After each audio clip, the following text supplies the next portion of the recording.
인간이 살아가는데 가장 중요한 게 뭐라고 생각합니까? 저는 관계라고 생각을 합니다. 관계가 잘 맺어질 때 모든 일이 형통하고, 반면에 관계가 뒤틀릴 때 고통과 시련과 모든 일들이 막히게 되면 경험하게 됩니다. 성경은 창세기부터 요한계시록까지 모든 이 관계 회복으로 말씀하고 있습니다. 하나님과의 관계, 인간관계, 물질관계입니다. 이런 관계가 잘 맺어질 때에 평안이 있습니다. 기쁨이 있고 안식이 있고 또 행복이 있습니다. 십계명도 이런 관계로 맺어져 있습니다. 1계명부터 4계명까지는 하나님과의 관계를 말씀하십니다. 그리고 5계명부터 10계명까지는 인간과 인간과의 관계를 말씀하고 계십니다. 예수님도 마가복음 12장에 보면 첫째는 하나님을 사랑하는 것이다. 하나님과의 수직적인 관계. 둘째는 이웃을 사랑하는 것이다. 인간과 인간의 관계. 하나님과의 수직적인 관계와 인간과 인간과의 수평적인 관계를 완성하신 것이 뭘까요? 그게 바로 십자가입니다. 그리고 율법의 완성이라고 말씀을 하십니다. 여러분, 하나님과의 관계 못지않게 우리가 이 세상에 살아가는 동안에 인간관계가 굉장히 중요합니다. 대부분 이 관계가 막히거나 뒤틀릴 때 여러분 찾아오는 것이 고통이에요. 모든 원인이 뭐냐? 나는 피해자다 라고 생각하는 그 시간에 모든 관계가 뒤틀리고 막히게 됩니다. 여러분, 피해자라고 느낄 때 우리 마음에 미움이 생기고 분노가 생기고 피해의식이 생기고 또 관계가 뒤틀리게 돼요. 요셉의 형제들이 왜 요셉이를 죽이려고 했을까? 요셉의 형제들이 요셉을 팔아먹은 이유는 저 요셉이 때문에 아버지의 사랑을 우리가 빼앗겼다라고 하는 그 피해의식 때문에 요셉이를 죽이려고 한 겁니다. 여러분, 가인이 아벨을 왜 분노하며 죽였습니까? 아벨의 제사를 받고 하나님이 내 제사를 받지 않았다고 하는 저 아벨 때문에 내가 피해를 봤다. 그런 피해의식 때문에 분노하면서 동생을 죽인 거예요. 사실은 분노할 일이 아니죠. 왜 하나님이 내 제사를 받지 않았는지 원인을 생각하고 기도를 하고 하나님을 바라봐야 할 텐데 가인은 반응이 달랐습니다. 저 아벨 때문에 내가 피해를 봤다 라고 하는 피해의식에 의해서 살인을 저지른 겁니다. 여러분, 은혜 하는데 은혜가 뭡니까? 은혜는 내가 피해자가 아니라 내가 가해자라고 깨달아질 때, 가해자라고 생각할 때에 용서를 구하고 회개를 하게 되고 모든 뒤틀린 관계가 회복되는 것을 경험하게 되는 거예요. 이 가족 관계도 마찬가지입니다. 요즘 가족 안에서 일어나는 불행한 사건들이 굉장히 많이 있습니다. 내가 가해자다라고 하는 사실을 고백할 수 있을 때 뒤틀린 관계가 회복되는 거예요. 바로 십자가가 뭘까? 십자가는 이런 뒤틀린 관계를 회복시키는 거예요. 십자가를 통해서 내가 가해자다, 피해자가 아니라 이걸 깨달을 때 가정의 삶에 이 모든 게 풀려요. 오늘 여러분의 가정에도 이 십자가를 중심으로 막힌 관계가 회복되기를 주님의 이름으로 축복을 합니다. 무엇보다 인간관계에 있어서 이 부부관계가 무엇보다 회복이 우선돼야 됩니다. 부부관계 회복이 우선이에요. 우리 인류 공동체의 출발이 어디로부터 시작됐을까요? 부부입니다. 창세기 1장 28절에 보면 하나님이 그들에게 복을 주시면서 하나님이 그들에게 이르시되 생육하고 번성하고 땅에 충만하라, 땅을 정복하라, 바다의 물고기, 하늘의 새, 땅에 움직이는 모든 생물을 다스리라. 이 말씀 속에 뭐가 나요? 생육, 번성, 충만, 정복, 다스림의 모든 복을 아담과 하와를 지으시고 이들에게 위임을 줬어요. 주권을 줬어요. 하나님의 남자와 여자를 창조하고 복을 주시는데 생육의 복을 주고 번성의 복을 주고 정복하고 다스리게 하셨던 거예요. 이것이 여러분 부부라는 공동체입니다. 이 부부는 굉장히 중요한 거예요. 여러분 부부는 특징이 뭐예요? 촌수가 없어요. 무촌이에요, 무촌. 그런데 부부가 헤어지면 그 시간부터는 남이 되는 거예요, 남이.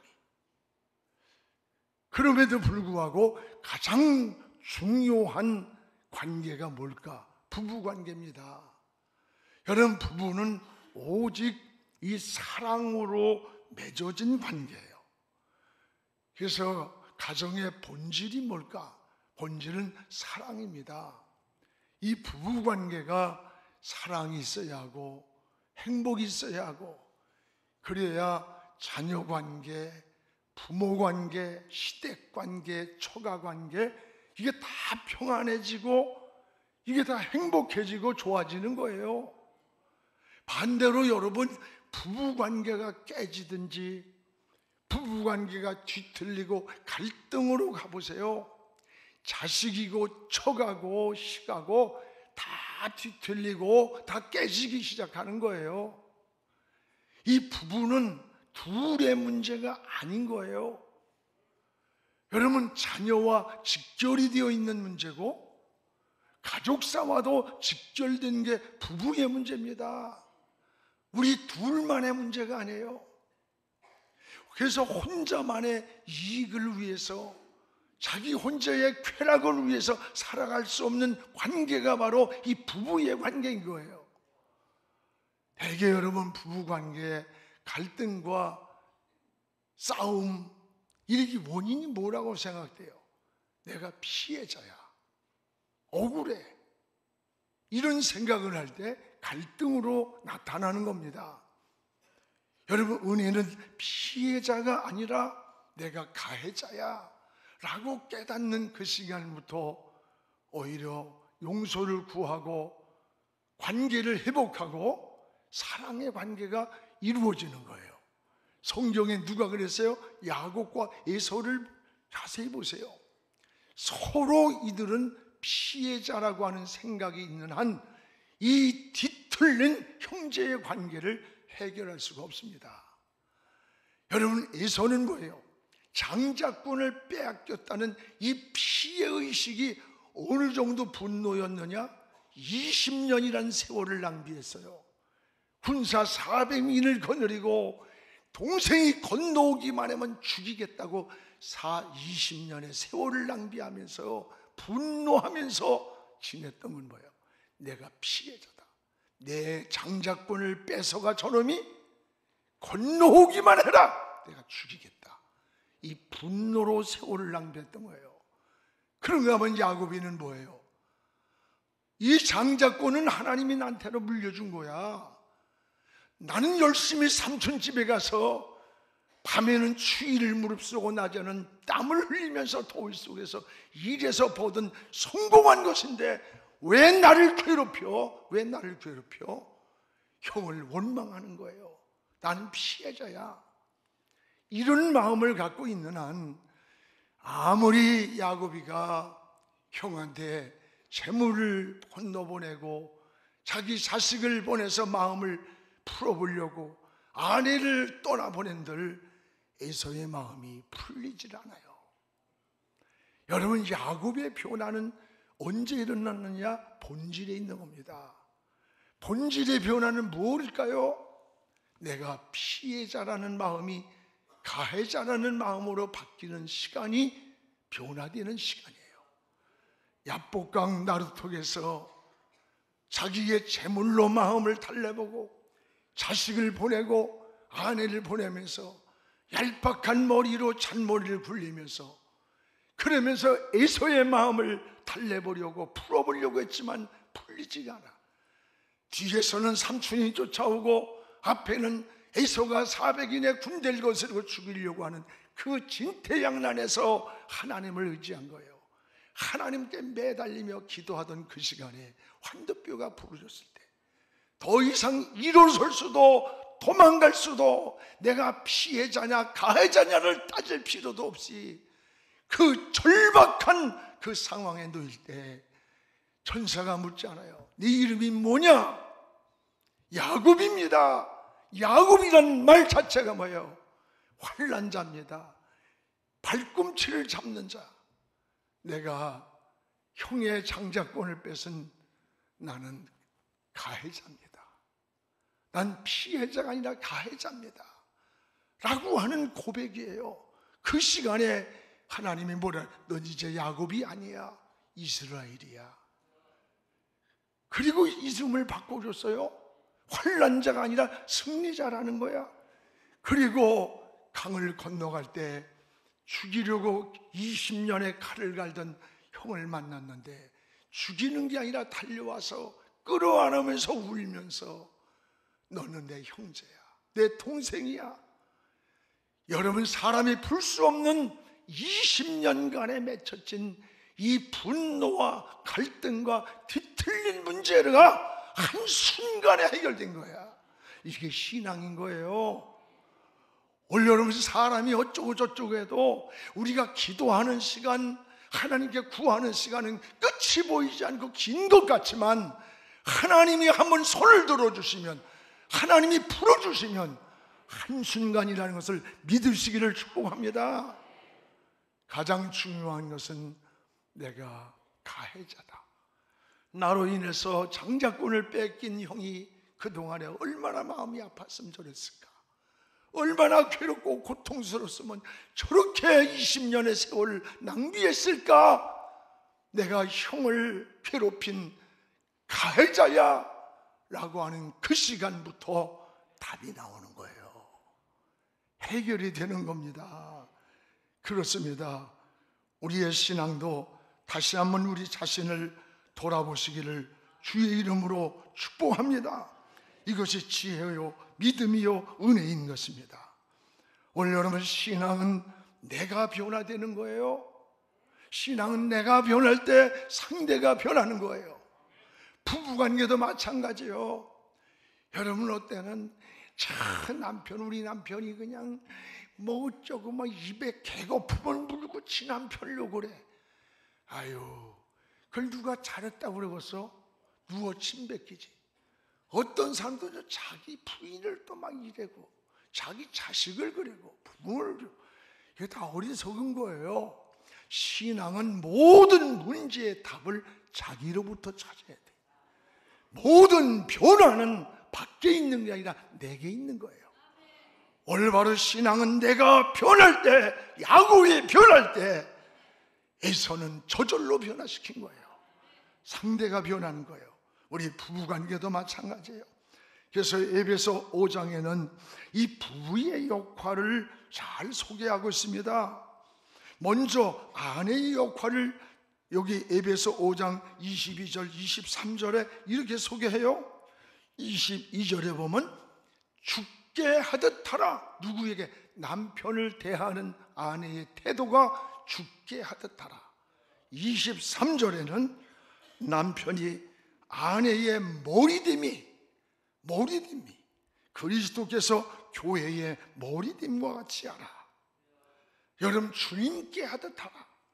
이것이 하나님이 가정해 주신 질서라고 하는 것을 여러분 잊지 않기를 바랍니다. 또한 남편의 역할입니다. 남편의 역할을 에베소 5장 25절에 아내 사랑하기를 그리스도께서 교회를 사랑하심 같이 하라. 여러분, 주님이 교회를 사랑한 사랑이 어떤 사랑이에요? 십자가에서 생명을 주신 사랑이에요. 생명을 주신 사랑. 이와 같이 아내를 사랑하라. 부부의 역할에 충실할 때 이게 행복이 되는 거예요. 서로 이해와 양보와 사랑으로 행복을 만들어 가야 되는 거예요. 여러분, 사랑이 저절로 이루어지는 산물이 아니에요. 마치 조각가가 조각품으로 정으로 정성껏 다듬어서 아름다운 작품을 만들어가는 것과 같은 거예요. 오늘 부부관계가 더 행복한 여러분 되기를 주의 이름으로 축복을 합니다. 그 다음에는 또 하나는 부모와 자녀의 관계입니다. 오늘 5월달이기 때문에 이 가족관계를 오늘 말씀을 함께 나눕니다. 부모와 자녀의 관계. 부모와 자녀는 어떤 관계인가? 오늘 인간관계에서 첫 계명으로 주셨다고 말씀하십니다. 오늘 에베소 6장 1절 2절을 우리 같이 한번 읽어보겠습니다. 자녀들아, 주 안에서 너희 부모에게 순종하라. 이것이 옳으니라. 네 아버지와 어머니를 공경하라. 이것이 약속 있는 첫 계명이다 했습니다. 여러분, 십자가 중에 10계명 중에 1계명부터 4계명까지는 하나님과의 수직적 관계를 말씀합니다.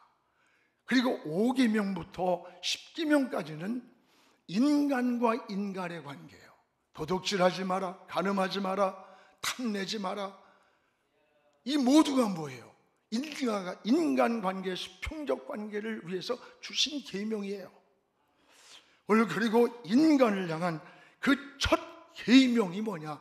부모와 자식과의 관계라는 거예요. 내 부모를 공경하라. 인간에게 주신 계명 가운데 첫 번째가 부모와 자식의 관계예요. 왜 그러니까? 사람이 선택할 수 있는 게 있고 없는 게 있어요. 우리 사람이 선택할 수 없는 하늘이 맺어준 관계가 부모와 자식의 관계야. 이걸 천륜이라 그래요. 여러분, 자식도 부모도 서로를 선택할 수 없어요. 부모가 자녀를 선택하거나 자녀가 태어나면서 좋은 부모를 선택하면서 태어나는 거 아닙니다. 이건 하늘이 준 관계예요. 천륜이라고 그래. 그러므로 자녀는 부모에게 순종하고 공경하는 것, 이것이 하나님이 주신 첫 계명이다, 이렇게 말씀을 하셨습니다. 그리고 여러분, 부모는 자녀를 축복하는 제사장적 은혜를 부모에게 주신 거예요. 성경에는 백성을 축복하는 세 분이 있습니다. 하나는 생명의 근원 되시는 하나님이 우리를 복을 줍니다. 직접 하나님의 복을 주시는 거예요. 또 하나는 기름 부음 받은 제사장들을 통해서 백성을 축복하게 하는 거예요. 그리고 또 하나는 부모가 자녀를 향해서 제사장적 축복권을 주신 거예요. 그래서 자녀를 부모가 축복하게 하셨어요. 성경에 여러분 아브라함의 가정을 보세요. 아브라함이 이삭을 축복합니다. 이삭이 야곱을 축복합니다. 야곱이 누굴 축복해요? 요셉이를 축복하는데 축복하는 대로 그대로 되는 거예요. 이게 하나님이 부모에게 주신 제사장적 특권인 겁니다. 부모는 가정의 제사장입니다. 사랑하는 여러분, 여러분의 자녀를 위해서 마음껏 축복하시기 바랍니다. 여러분의 가정을 마음껏 축복해 주시기 바랍니다. 여러분은 가정의 제사장이기 때문입니다. 하나님이 이렇게 세워주신 거예요. 그러므로 자녀들은 부모에게 순종을 하라는 거예요. 그리고 공경하는 것, 이게 축복의 원리라고 말씀을 하시는 겁니다. 여러분, 기독교는 이 효의 종교입니다. 신명기 5장 16절에 보면, 같이 읽읍시다. 너는 내 하나님 여호와께서 명령한 대로 내 부모를 공경하라. 그리하면 내 하나님 여호와가 내게 준 땅에서 내 생명이 길고 복을 누리리라. 내 부모를 공경하라. 하나님이 내게 준 이 땅에서 생명이 길고 복을 누리리라. 저 하늘에서만 받는 상급이 아니에요. 이 땅에 사는 동안에도 하나님이 복을 누리게 하신다는 약속입니다. 여러분, 유교를 효의 종교라고 그래요. 그러나 유교는 죽어서 제사를 잘 지내는 것으로 이 효를 강조해요. 그래서 굉장히 제사를 엄하게 지납니다. 그러나 기독교의 효는 돌아가신 후가 아니에요. 살아 계실 때 하는 것이 기독교의 효의 원칙입니다. 여러분, 이걸 알아야 돼요. 돌아가신 후에는 하나님께 간 거야. 살아 계실 때 여러분 부모에게 잘해야 돼요. 이게 신앙이에요. 근데 요즘 부모를 학대하는 가정들이 너무나 많이 급속도로 늘어난다는 통계를 봤어요. 여러분, 지금 우리나라에 자살하는 어른들이 37.5명이 OECD 국가에서 최고로 노인들이 자살을 많이 한대. 너무나 마음 아픈 통계를 봤어요. 목매어 죽고 물에 들어가 죽고 약을 먹고 인생을 마감을 한다는 거예요. 여러분, 이게 남의 얘기가 아닙니다. 부모를 귀찮은 존재로 여기는 거예요. 이게 불행한 사회로 바꿔버리는 거예요.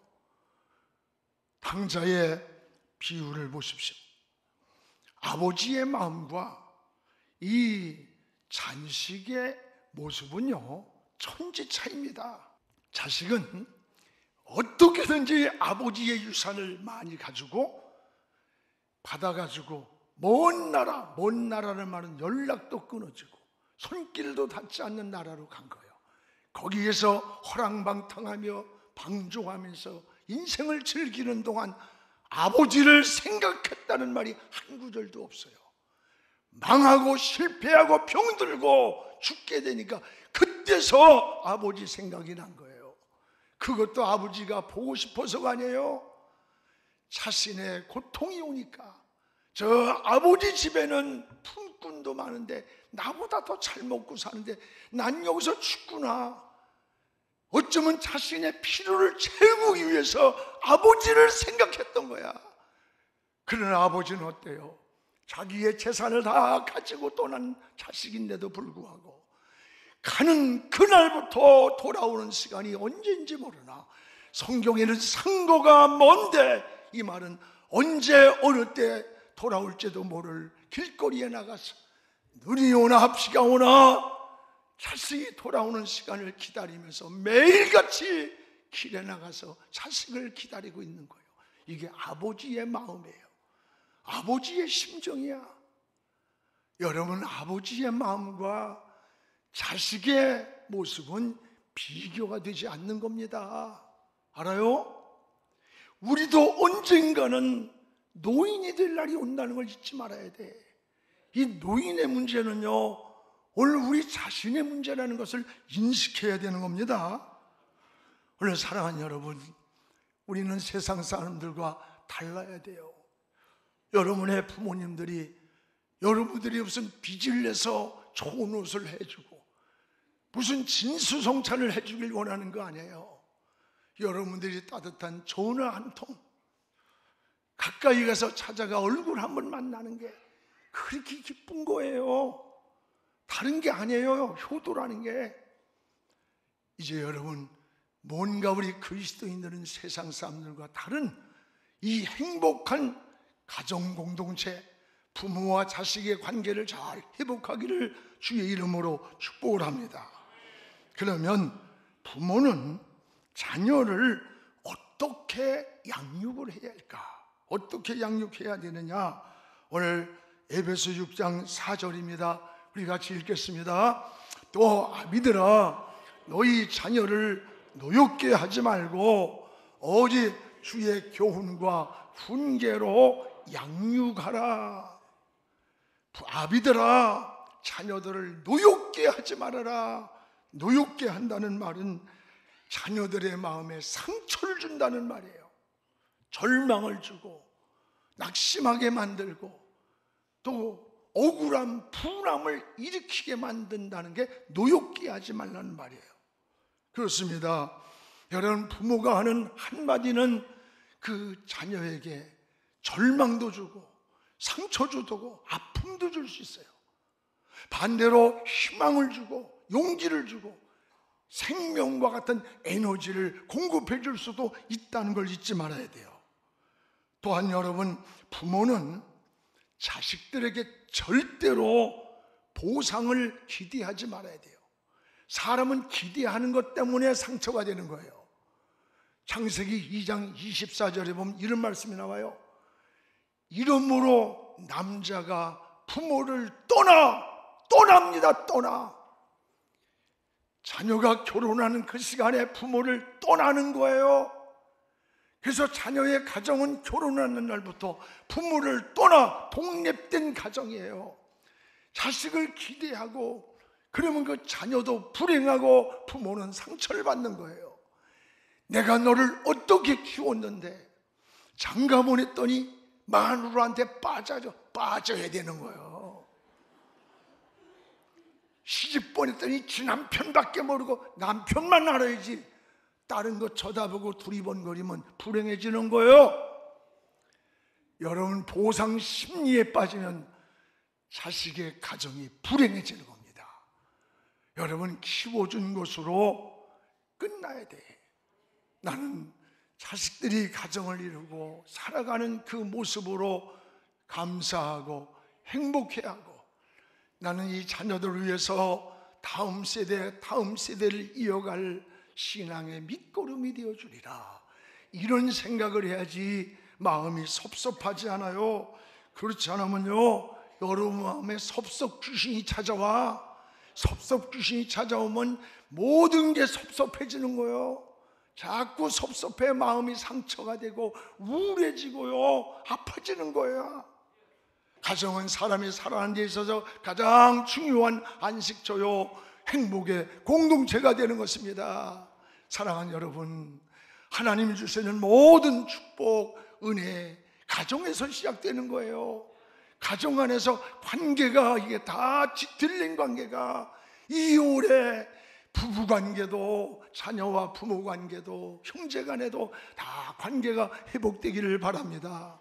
부모를 잘 섬기고 부부간에 사랑하고 자녀들에게 신앙을 물려주는 희망이 있고 행복이 있고 꿈이 있는 이 명문 가문이 우리 영안의 성도들의 가정이 되기를 주의 이름으로 축복을 합니다. 기도하겠습니다.